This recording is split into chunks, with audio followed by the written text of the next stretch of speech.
Hello, my name is Michael OKeefe, aka The Movie Wizard.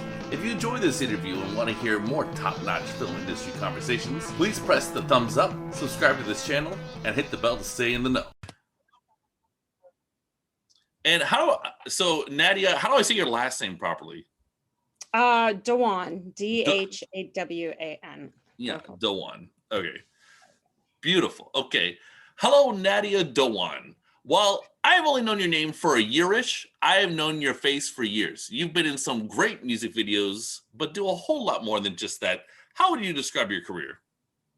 Gosh, I don't think there's one word to describe it. It's been so, I mean, I started off doing music videos and then modeling and bikini competitions, and then I started doing acting and hosting and producing and writing and judging. And I mean, I don't know, it keeps there's not more of, I'm trying to create more of a brand, so I'm in charge of my own life. I don't think you could really describe my career in one word. There's no nutshell. You can't put yourself in a nutshell. There's no nutshell, no. All There's right. no limit to the roof, let's just say that. I like that. Sounds like a good house. A house with no roof. It's perfect. Okay. So what was it like co-hosting the Daytime Emmy Awards? Oh, I judged it. Shit. Okay. Let's start that. So what was it like judging the Daytime Emmy Awards? Tell me about that. That was a lot of fun. I didn't expect that. I'm not allowed to discuss how I did it, but I am allowed to discuss that I did it. But it was amazing to see the submissions and just what people put forth and what got nominated. And it was a really cool, interesting process to be that part, to use that part of the industry as opposed to just like, acting and hoping to get an award. It was cool to see what it is that actually could create an award, like what it took. So it was a great insight for me, and it was a lot of fun too. Cool. And do you have any like advice for future judges of programs like this? Any advice? No favoritism. Because you could be a friend of a friend and you could be like, oh, well, I know him, let's vote for him. But really just use it with an open eye. There's a lot of times we do have our favorites because we've seen them on TV or we know of their show. So it's easier to judge someone that we've seen before or that we've seen their work or we love their work, or rather than just keeping a neutral mind where you're able to actually look at what they did in the process and the character development and everything else of that sort, as opposed to just picking someone because, you know them or you know their work or you liked their show. Yeah. Like I was judging shorts submitted to the Fantasia Festival. And I had to sign an NDA. Like now I can talk about it because it's like they're all out there, but nobody could even know that I was doing it. Right. So because maybe they because then the snoozing starts to give them a good review or something. I don't know. But it's good if they know, because then you get like baseball tickets and exactly. Yeah, it would have been cool, but I don't know. I didn't go down that path. Maybe next time. I don't know. Actually, no. No, don't worry. I'm never going to do that. Anyways, so are you excited to be a part of Play Celeb Poker in Vegas for autism later this month? Yeah, I am really excited. It's been such a long time that I've actually, you know what we've been through. Yeah. I just did an interview. I can't say the name of the company, but I mean, as soon as I started the interview, they're like, okay, you can't talk about COVID. You can't talk about sickness. You can't talk about anything bad that's happened. So I'm like, okay, so let me just pretend. Let me just be like, everything's hunky-dory and everything's fine. Really? So anyhow, this is the first time that we're able to do anything since COVID, and it's for a great cause, and it's just fun to actually be out there again and be living. Do you enjoy Las Vegas? I do love Las Vegas. It's Sin City, though. It's it's pretty but it reminds me of like Monopoly World, like an adult playground, Right. And it's just so cool. Like you look at it, you're like, is this real? I've actually stayed in Vegas for a bit when I was working, and it's so hot. Gets to Oh, like really? 46, 47. Ooh, It's really disgusting. that's it. Like, yeah. That's pretty intense. Did you ever see a drive-through marriage? I hear that's a thing in Vegas. Oh, a drive-through marriage? No, I haven't seen You know, they that. say what happens in Vegas, right? Stays in Vegas. Let's Exactly. hope. All right. So tell us about. I'm going to screw up this pronunciation. Tell us about skin cuticles. Uh, Oh no, you didn't screw it up. wow, not Yeah. bad. By L'Oreal. And your Did you Instagram Google post it? about that. And your Instagram post in general. Tell people why they should follow you on Instagram if they aren't already. Instagram, it's okay. So it's my acting, it's my hosting, it's my red carpets, it's my music videos, it's the poker stuff, it's anything and everything. And I have celeb poker that's supposed to be on Amazon Prime, so that's coming up. And I can say that I did, out of all the hundreds of celebrities, I placed in the top 8. So that was kind of Ooh, cool. Corey hey. Feldman's in it too. Hmm? So Corey Feldman is in it. Oh, okay, cool. Another Canadian actor. Nice. Yeah, so basically anything and everything you can see, plus, the TNA pictures, I'm trying to like taper them down. Even though they get the most likes, I'm trying to just like Of course. a little towards something. SkinCeuticals is a cool kind of an influencer, and also able to test their products and see what I think of them. Mm, And it's a cool contract I got with yeah. SkinCeuticals L'Oreal. So I'm excited. I started the process and they give me their products. I get to try them, review them, post them on my Instagram. So it's an ongoing process with SkinCeuticals and L'Oreal. That's So awesome. I believe L'Oreal is a sponsor for TIFF. Am I right? I think I always see that around Toronto. Yeah, this year it's going to happen too. I know. I plan on being there too. Oh, are you? Okay, good. Because I'll be back here. I'll be Nice. gone and then back here again. Yeah, you like TIFF? It's a fun time in Toronto, right? I do like it. I love it. I mean, I wish I had a film in it. That would make more, but it's fun going to do the carpets, and it feels like mini Hollywood in Toronto, where I grew up. So it's kind of, and it's very exclusive. So it feels really cool for me to be able to go and to the events and be able to be interviewed and be on carpet. Me coming from Toronto and being able to do that would have been in my wildest dreams. So now, that's part of my reality. So that's really cool. Yeah, the first time I was exposed to TIFF, I was at Ryerson, and then all of a sudden, like 2 weeks in, we've got movies playing, and there's red carpets like right where I'm living. Well, yeah. And I didn't know that was a thing. It was great. It was a lot of fun.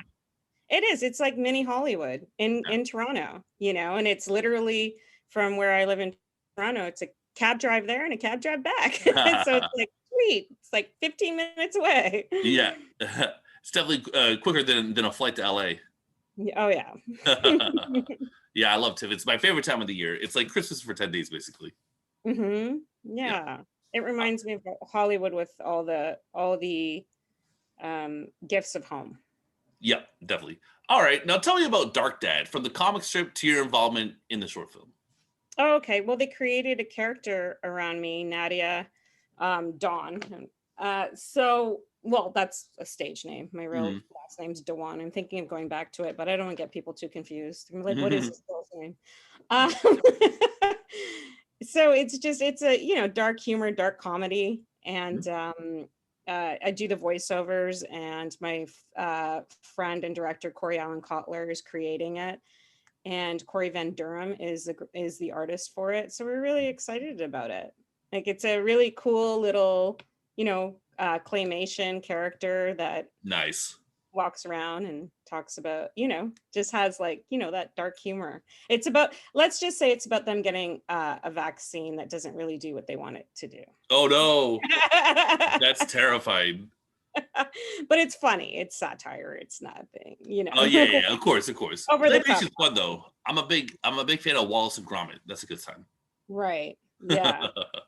Okay, so you've done some stuff on television. You've had roles on television. So Yeah. what have some of your favorite roles been on TV? I think the most fun I had would be Supermodel Showdown, when I wrote, directed, co-produced, acted, and when I was in Costa Rica. Ooh. And it's like, that was amazing.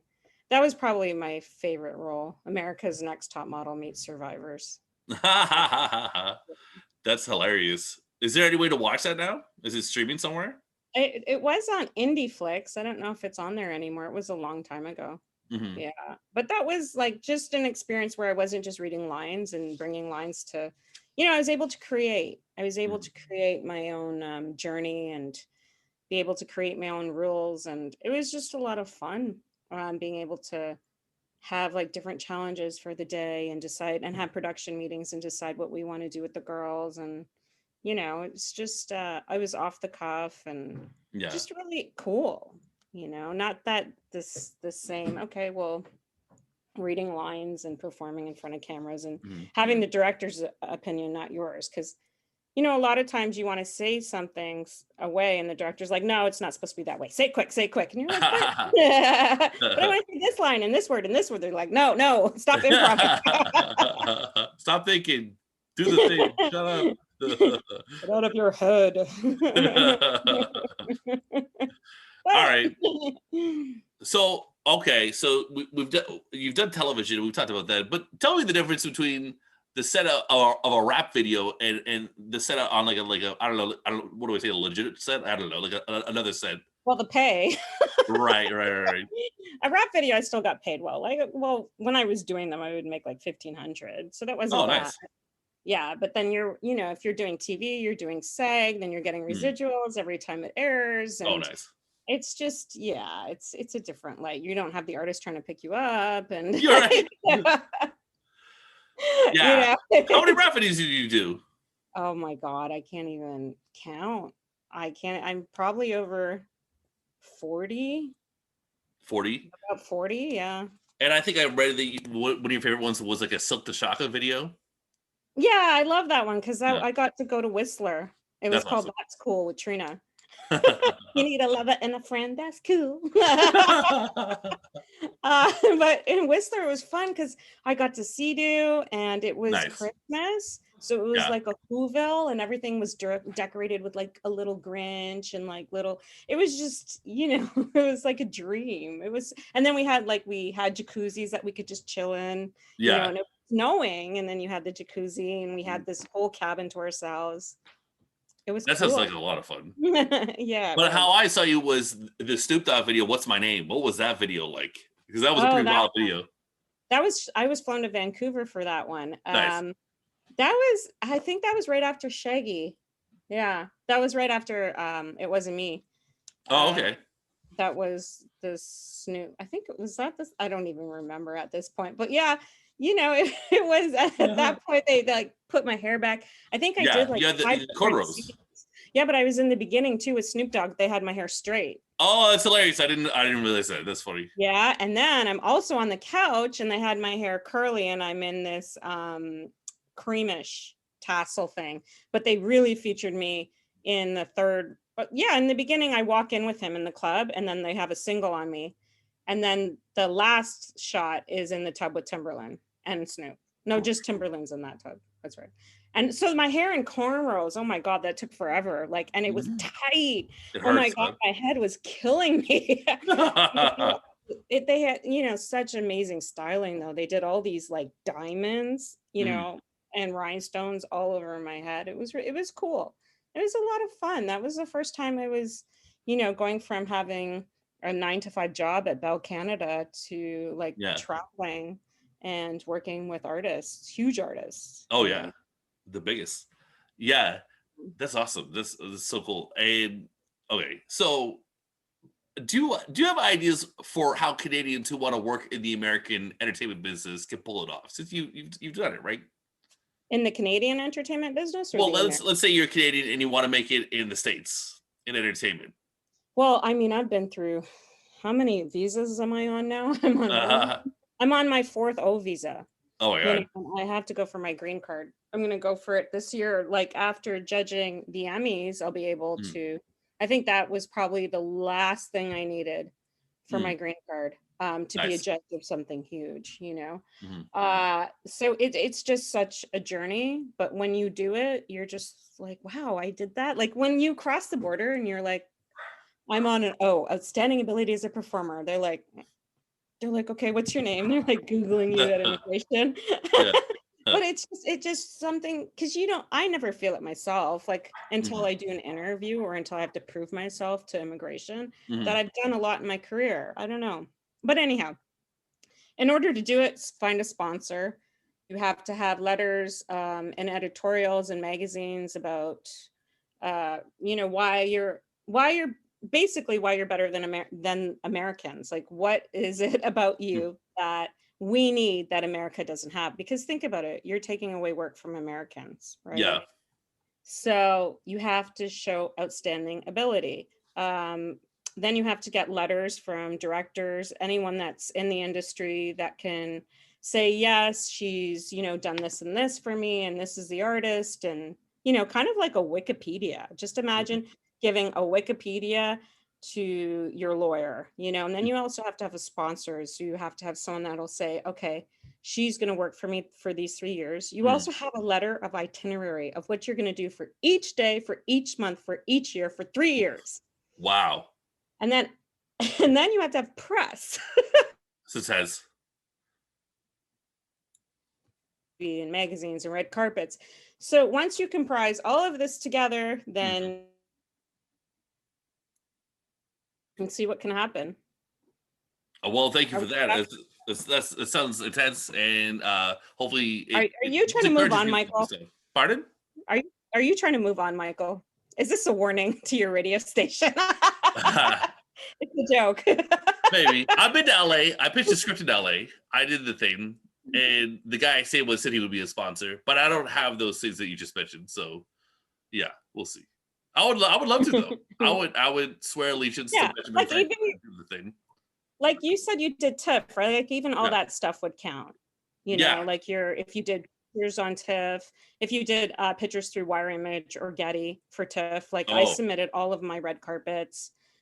Nice. Yeah, that works because it's still considered press and it's international press. Huh. Well, that's helpful. Jesus Christ. Yeah. All right, one more question.